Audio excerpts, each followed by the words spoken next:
போற்றி கடம்பா போற்றி கதிர்வேலா போற்றி ஆறுபடை வீடு கொண்ட முருகா போற்றி. என் செல்ல பிள்ளையே, இது உனக்கு நான் தரும் பெருமை செய்தி.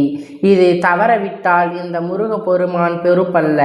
இது யாராவது நீ யார் எனக்கு எந்த உண்மையும் உணராத அவர்களிடத்தில் சற்று ஒதுங்கியே இரு. விரைவில் உன் அன்பினை அவர்களுக்கு நிச்சயம் இந்த முருக பெருமான் மாற்றத்தை உன் வாழ்க்கையில் நடத்த வேண்டும் தெரியுமா? சிவாயா, நான் இதுவரை எத்தனையோ பேர் வந்தார்கள் போனார்கள், இனியும் வரத்தான் போகிறார்கள். எல்லாம் ஒரு நாள் முடிந்து போனது. மறுமுறையும் அவர்கள் வேறு ஒரு ஜென்மம் இனி வருவா போகிறார்கள். இதுதான் நிலைமை. தோல்விகளும் கஷ்டங்களும் பயந்து விடாதே. அதை பார்த்து ஓடி ஒளிய வேண்டாம். தைரியமாக எதிர்த்து நின்று போராடி எதிர்வரும் கஷ்டங்களை எதிர்த்து போராட மனதை பக்குவப்படுத்திக் கொள். முடியாத போதெல்லாம் முருகா முருகா என்று மனதுக்குள் நான் பதிய செய்து வைப்பேன். என்னை கூறுவதற்கு இன்னும் சொல்ல வேண்டாம். உள்ளத்திலேயே நான் உள்ளே எனக்கு சடங்கு சம்பிரதாயம்தான் பூஜை செய்ய வேண்டும் என நான் நினைக்கவே இல்லை. எப்போதும் என்னை நினைத்து கொண்டு அது போதும். உனக்கு வாழ்க்கை யார் விட்டு போனாலும் என்ன, அவர்கள் இடத்தில் வந்தவர்கள் தானே இடையிலே செல்கிறார்கள். உன் மனசாட்சிக்கு எனக்கு மட்டும் நீ பதிலளித்தால் போதும். வேறு யாருக்கும் நீ பதிலளிக்க வேண்டிய அவசியம் இல்லை. என் பிள்ளை, என்னுடைய அனுமதி இல்லாமல் நீ யாரையும் நட்பையும் ஏற்காதே. பல தடவை உன்னிடத்தில் சொல்லி அதை காதில் வாங்காமல் அதை கேட்காமல் போனதான் விளைவுதான் இது. இப்போது நீ அனுபவித்து கொண்டிருக்கிறாய். தேவையில்லாத நண்பர்கள் உனக்கு வந்து உன்னுடைய கஷ்ட காலத்தை உருவாக்கி கொண்டிருக்கிறார்கள். உன்னுடைய நான் இருக்கும்போது நீ எதற்காக கவலைப்படக்கூடாது, கண்ணீரும் விடக்கூடாது. முதலில் இந்த நிலையில் இருந்து வெளியே வா. யாரிடமும் அளவு கடந்த பாசத்தை வைக்காதே. என்னை தவிர உன் தந்தை, தாய், சகோதரர்கள், உன் குடும்பத்தில் சகோதரிகள் தவிர யாருக்குமே அந்த அருகதை இல்லை. உன் முருக பெருமான் இருக்கிறேன், உன்னுடைய தான் இருப்பேன். இதை விட உனக்கு வேறு என்ன வேண்டும்? முதலில் உன் மனதில் இருக்கும் அதை அகற்றி வெளியே எடுத்துவிட்டு உன் வாழ்க்கையில் உன் மனம் தெளிவடைய எவ்வளவு உண்மையானது என்று எனக்கு நான் நன்கு அறிவேன். ஆசைப்பட்ட காரியங்கள் நிறைவேறுவதில்லை. அவர்களின் விருப்பத்தை நிச்சயம் நான் நிறைவேற்றி வைப்பேன். இது நிராகரிப்புகளை காட்ட வேண்டிய உடைத்து போக வேண்டாம். உன்னை யாராவது தூக்கி எறிகிறார்கள் என்றால் இறைவன் உன்னை மேடையை தூக்கி விடுகிறேன் என்றுதான் அர்த்தம்.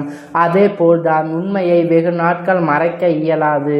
ஒரு நாள் வெளிப்படும் போது அவர்கள் பாவத்தின் பட்டியல் காண்பிப்பார்கள். கவலைப்படாது, இதுவும் கடந்து போகும் நேரம். இது விருப்பங்கள் நிறைவேறும் நேரம். இது என்னை நீ கும்பிட்டால் சரி, யாரை ஏமாற்றாமல் வாழ்ந்தாலே போதும். உன் மனதில் கவலைகளுக்கு இடம் கொடுக்காதே. இது அது உன கவலை என கவலைப்பட கற்றுக்கொண்டே இருக்காது என்பதை மறந்துவிடு. நம் செல்லமே, உண்மையாக பதில் உனக்கு உண்டு. எதற்கும் நீ ஆசைப்படுவது இல்லை. அதற்கு நீ அடிமையாவதும் மௌனமே பிறந்தது. ஆகவே வாழ்க்கையில் என்ன வேண்டுமானாலும் மறக்கலாம். ஆனால் எந்த சூழ்நிலையிலும் நீ மட்டும் மறவா கூடாது. வாழ்க்கையில் ஒருவரை தூக்கிவிட்டவர்கள் தூக்கு போல் விட்டார்கள் ஆயிற்று அதிகமாக உள்ளார்கள். ஆகவே உன்னை பார்க்க வருகிறேன். அற்புதம் என்ன தெரியுமா? நிச்சயம் நீ கேட்டால் மகிழ்ச்சியை உச்சியோடு சென்று விடுவாய் என்று உன் முருக பெருமான் கொடுத்து இன்றைய நாள் நல்லதொரு அற்புதமான உண்மையான சக்திய வாக்கு. நான் சொல்வதை பொறுமையுடன் மற்றதோடு கேள். பேராசையெல்லாம் நாட்டில் உள்ள உன்னை நான் விடமாட்டேன். அனைத்தும் உனக்கு முன்பாகவே நான் செய்து முடிப்பேன்.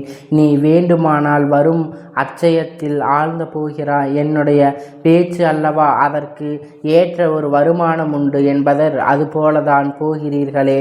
அதற்கு உண்டான பலன் என்று கூப்பிடு. உனக்கு மனதார என்ன வேண்டும்? உனக்கு என்னுடைய ஆசை எல்லாம் நான் நிறைவேற்றி தருவேன். நீ ஆசைப்பட்ட அனைத்தும் நீராசையாக போகாமல் அதை நடத்தி காட்டுவேன். எப்பொழுதும் நீ மகிழ்ச்சி கொண்ட மனதாகவே இரு. ஏதாவது ஒரு தேவையாக இந்த முருக பெருமான் துதித்தால் கூட அதில் உனக்கு ஒரு உண்மை நிலை இருக்க வேண்டும். தகுதியான ஒன்றுக்கு நீ ஆசைப்பட்டு கேட்டால் அதை நான் தவறாமல் தருவேன். அதே போல்தான் உண்மையாக என்ன குருவாக ஏற்றுக்கொண்டு ஆசைகளை அடக்கி யாரும் ஒருவர் உண்மையாகவே அப்படிப்பட்ட ஒரு நிலையை உயர்த்துகின்றாரோ அவரே எனக்கு சேவகர் மாறிவிடுவேன். இது என் வேறுபட்டேருக்கு இந்த பழனி முருகன் சத்திய வாக்கு. இனி வரும் காலத்தில் உன்னிடத்தில் நான் வந்துவிட்டேன். உனக்கான நிச்சயம் நல்லது நடக்கும்.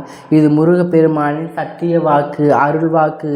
இது உன் வாழ்க்கையில் நடந்தே தீரும். என்னுடைய ஆசீர்வாதம் என்றென்றைக்கும் உண்டு. ஓம் கந்தா போற்றி, கடம்பா போற்றி, கதிர்வேலா போற்றி, ஆறுபடை வீடு கொண்ட முருகா போற்றி.